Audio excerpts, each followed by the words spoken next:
বিদেশে চাকরি করতে যাওয়ার স্বপ্ন দেখেছিলেন শান্তিপুরের যুবক সুব্রত বিশ্বাস।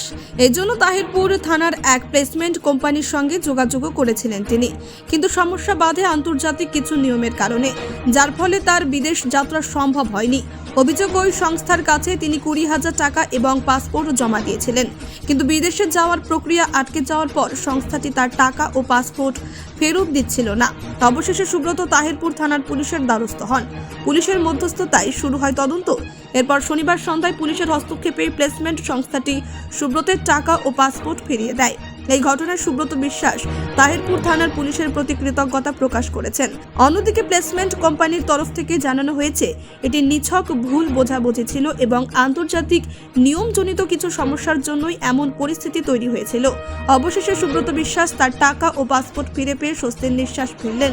আর তাহিরপুর থানার ভূমিকার প্রশংসা করছেন স্থানীয় বাসিন্দারাও। সুদীপ বিশ্বাসের রিপোর্ট, নির্ভীক বার্তা। আমরা 23/6/2024 আমি পাসপোর্ট জমা করেছিলাম আরামঘাটা আনন্দনগর গ্লোবাল প্লেসমেন্ট সার্ভিসে। গত 8 মাস ধরে আমি ভুগছি, মানে কাজও দিতে পারছে না, ভিসাও দিতে পারছে না। তো ক্যান্সেল করা সত্ত্বেও পাসপোর্টটা ফেরত পাচ্ছিলাম না। তো তাহিরপুর থানার বড়বাবু লাকি সরকারের কাছে আমি এসেছিলাম গত সপ্তাহে। তো স্যার ওখানকার যে সিও আছে সর্বাশিস ঘোষ, তাকে ফোন করে। তারপর তাকে ফোন করার পর সে 1 সপ্তাহ টাইম দেয় বড়বাবুকে। 1 সপ্তাহের মধ্যেই আমার পাসপোর্ট প্লাস 20,000 টাকা আমি দুটোই পেয়েছি তাহিরপুর থানা থেকে। কোথায় বাড়ি আপনার? আমার বাড়ি শান্তিপুর। আচ্ছা, আপনার নাম? সুব্রত বিশ্বাস। বিদেশে লোক পাঠানোর নামে আপনার বিরুদ্ধে অভিযোগ, পাসপোর্ট এবং টাকা আটকে রেখেছিলেন, কি বলবেন? দেখুন, একটা সুব্রত বলে ক্যান্ডিডেট, ওর বাড়ি সম্ভবত শান্তিপুর থানাতে হবে। উনি আমাদের অফিসে, অ্যাকচুয়ালি আমি তো সবসময় অফিসে থাকি না, আমাদের বিভিন্ন স্টাফরাই হ্যান্ডেল করে। আমাদের ইন্ডিয়ার বিভিন্ন জায়গাতে ব্রাঞ্চেস আছে এবং আমরা বিগত 10 বছর ধরে 1000-এর উপরে লোকের প্লেসমেন্ট করেছি। আমরা ইনস্টিটিউটাল বিজনেসের সাথেও জড়িত, আমাদের অনেকগুলো ট্রেনিং ইনস্টিটিউট আছে। আমরা পশ্চিমবঙ্গ সরকারের বিভিন্ন ট্রেনিং প্রকল্প এবং বিদেশে চাকরি এগুলোই করে থাকি। তো ওই ক্যান্ডিডেট স্পেসিফিক কোনো কান্ট্রির জন্য দিয়েছিল, সেখানে পিসিসির প্রয়োজন হয় অ্যাকচুয়ালি।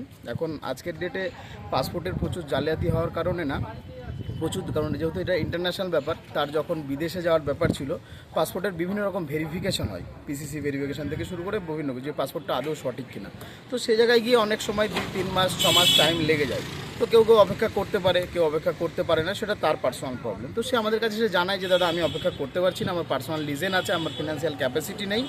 তো আমি বললাম তাহলে তুমি ক্যান্সেল করাও। তো আমাদের সংস্থা থেকে সে ক্যান্সেল করে এবং আমরা ওকে একটা টাইম দিয়েছিলাম, সেই টাইমের মধ্যে আমরা ওকে পাসপোর্ট দেবো বলে দিয়েছিলাম।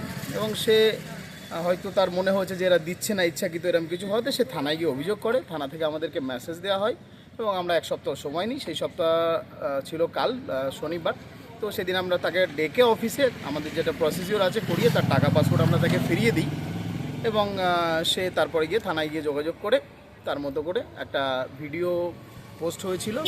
এখন আমাদের তরফ থেকে আমরা ক্লিয়ার, কারণ আমরা কারোর ঝামেলা গণ্ডগোল লাগতে চাই না। এটা আমাদের প্রফেশনাল বিজনেস এবং বিগত 10 বছর ধরে আমরা এটা করছি।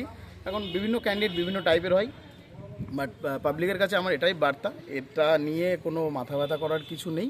কারণ যদি কারোর কোনো পার্সোনাল সমস্যা থেকে থাকে, কেউ আমাদের কাছে প্লেসমেন্টের জন্য এসে থাকে, তার জন্য আমরা অল টাইম সার্ভিস দেওয়ার জন্য রেডি আছি, সে আমাদের কাছে আসতে পারে। আপনার নাম আর কোম্পানির নাম? আমার নাম সর্বাশিস ঘোষ, আমার কোম্পানির নাম গ্লোবাল প্লেসমেন্ট সার্ভিস। কোথায় কোম্পানি? আমার বাড়ি আনন্দনগর, আমার অফিসও আনন্দনগর, পোস্ট আরামঘাটা থানা।